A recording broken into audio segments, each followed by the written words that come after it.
Yes guys, and welcome back to a brand new video on the channel. And as you can tell by the title of today's video, we're going to be doing the Wolves Awards for the 2022-23 season. There's going to be a lot of typical awards like in there, that the player of the season, young player, goal of the season, and a few different ones as well that I've added in also. But if you do enjoy this, then make sure you do like and subscribe. Notifications on as well, so you don't miss a video. I'm going to be try and be a little bit more consistent, and especially over the summer.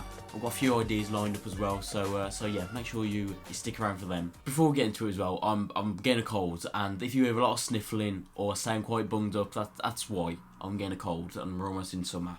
So yeah, anyway, let's get straight into the video. So first off, we're going straight into it, and we're going to start with signing of the season. Now, to be honest, there's been quite a few. There's been a few that have made a real big impact. I think, especially from the January transfer window under Lopetegui's first window in charge of Wolves. I feel like he brought in a lot of key players, a lot of astute players for really good fees as well. I think the main two, and the most obvious two, is Craig Dawson and Mario Lemina. And I'll be honest, I genuinely cannot split the two. I think they've changed our season completely. In the past 5-6 months that Lopetegui's been here, they've been so key to how we've played and the performances that we've got. I genuinely can't split the two. I think if I really had to pick one, God, it's so hard, because I think Dawson's been so good, and I think defensively we looked so much better with him there. But we've seen when Lemina's not playing and he had the suspension, we've looked a shadow of ourselves in the team. So I genuinely couldn't pick a player between them. I think both of them have been so important since then. I genuinely cannot split it. They're going to split the award. We're going to just get the award, just cut it in half. You can both have half each, because they've been so good and they've been so important how we played recently. So I think for them, it's an obvious one, but for me, them two, easily signing of the season. Now next up is game of the season. Now this is probably one where, you know, it could be a bit of thriller, a last minute winner for us, or just a complete overall dominant performance by Wolves. And you know, there's a lot of ways you can look at this. But for me, I've actually gone for Wolves 2, Everton 1. It was Lopetegui's first Premier League game in charge, and it was an 8-0 last minute winner that won the game. And I feel like that game really propelled us into the form we have. And you know, Lopetegui's first game, I feel like that was such a vital game, such a vital victory, and the way to win it as well. Like, I think it was on BT or Amazon, one of the two. And I remember it might have been Boxing Day. I feel like it was Boxing Day, that game was, and it was a 95th minute winner by Aït-Nouri.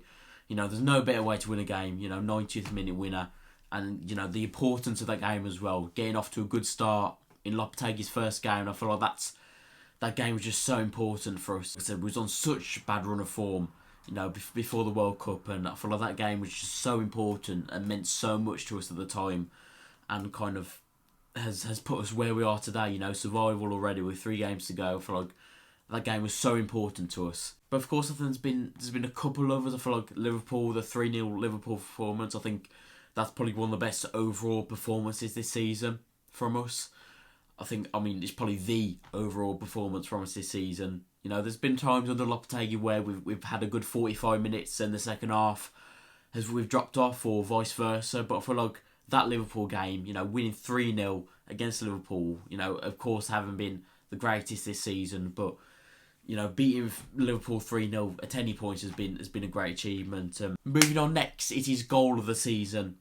Now, it's very fitting, as I'm recording this, April goal of the month has gone to Núñez, his goal against Chelsea, and I feel like, for me, that is the goal of the season so far. I feel like there's been a few others. I feel like last month's Premier League goal of the month award was Johnny against Leeds, and I feel like that's got to be some sort of record.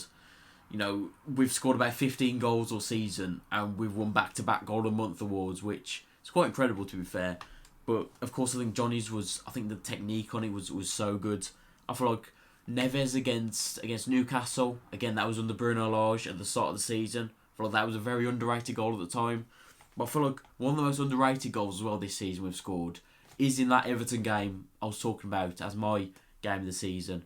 Was Podence's first goal in that game. You know, worked well from a free kick. I think it was Neves taking that free kick. it might be in Podence, but plays it to the edge of the area, and just Moutinho just one touch controls it, and then plays kind of a lob ball over the top, and then Podence first time just controls it so well, low and hard, and Pickford had no chance. I feel like that's a very, very underrated goal from us. Obviously, I can't show you any of the goals because of copyright, and I'm going to get taken down. But just go Google or YouTube some of them goals. But I think for me, it's got to be that Nunes one. Just the technique and the first time volley on it was. It's just a joke, and we've known that Nunes can do that. We've seen some of his goals at Sporting. He can score some unbelievable goals, and it's not a bad first goal of the season, that is. So I'm going to be giving it to Nunes versus Chelsea. Now, next award is, I've called it underwhelming player of the season.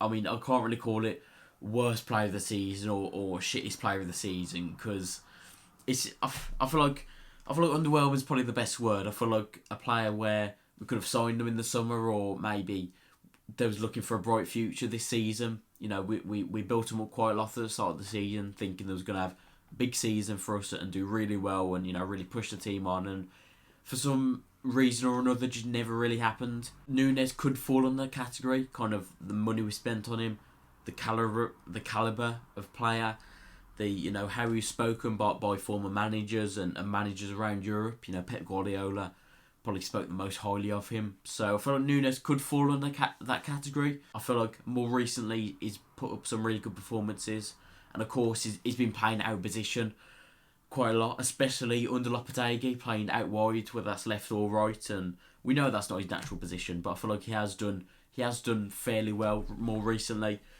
So I feel like it'd be quite harsh to give him that, even though I think he definitely could fall under that category. I feel like someone like Raul Jimenez, I feel like, again, was we expecting a whole lot from him?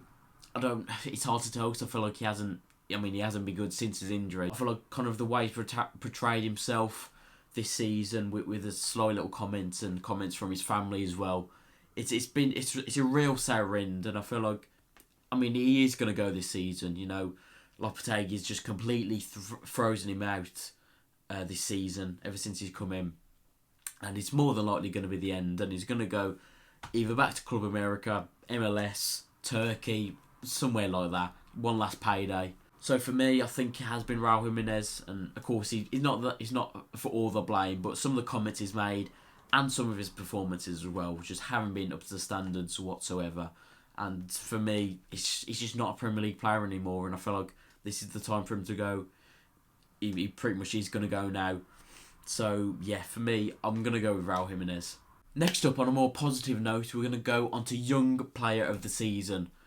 Now, I was thinking about this, and I'm trying to think of young players in our team that, obviously I'm trying to think of a younger player first, someone who's maybe having a first, second season for us, and there hasn't been too many. But for me, I have gone for Hugo Bueno. I feel like you've got to give a lot of credit to Steve Davis. That's probably one of the positives he did do. He gave a lot of younger players their debuts. I feel like Joe Hodge again was another one. In the games he's played, I thought he played fairly well. He did really well in them games.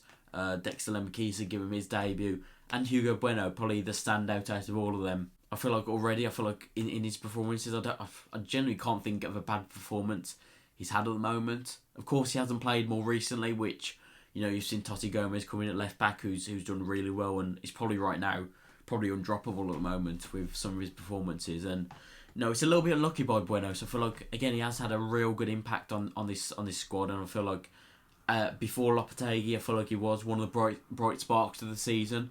So for me, I think it will be Hugo Bueno. And again, I wouldn't be surprised if he does win Young Player of the Season. Again, there's players like João Gomez, I feel like, who've done well since they've come in and the games I've played, but I'm giving it to Bueno just because he's been here pretty much since the start of the season, and he's just done it for longer. That's the only reason I'm giving it to Hugo Bueno. And last but certainly not least, it is Player of the Season, the main one, the one you're probably all here for, and again, it's probably the most underwhelming and the most obvious pick, but it is Ruben Neves. It just is. There is an argument you could say for Dawson and Lamina because of how much of an impact they've made since January onwards. But Neves, again, like Hugo Bueno, has just, been our star player since the start of the season, and has put in performances under Large, under Steve Davis, under Lopetegui. He's just done it since the start of the season, and head and shoulders our key player. And again, it's looking more and more likely he's going to leave this season. And what a way to end it on, and what a career he's had at Wolves, and he is genuinely a club legend at this football club, and he'll be sorely missed. And after he got that suspension, and after seeing how he played in them few games when we didn't have Ruben Neves, I'm not as worried for him leaving. I mean, he deserves it after his career he's had. He's deserved to go and play in the Champions League. He deserves to go and win trophies and fight for European competitions. He's earned that. He's earned that, and he's given everything to this football club. We've got that for the money we paid for him. We've got that back, and probably double, triple that money on him. So he fully deserves a move away, and he fully deserves Player of the Season this season. But yeah, that is the end of this video. Hopefully you guys did enjoy it. Let me know your thoughts on the awards, and if you do anything different, or if you give the awards to anyone different, then let me know in the comments down below. As always, like I said, make sure you like and subscribe to the channel. Thank you all for watching, and I will see you in the next one.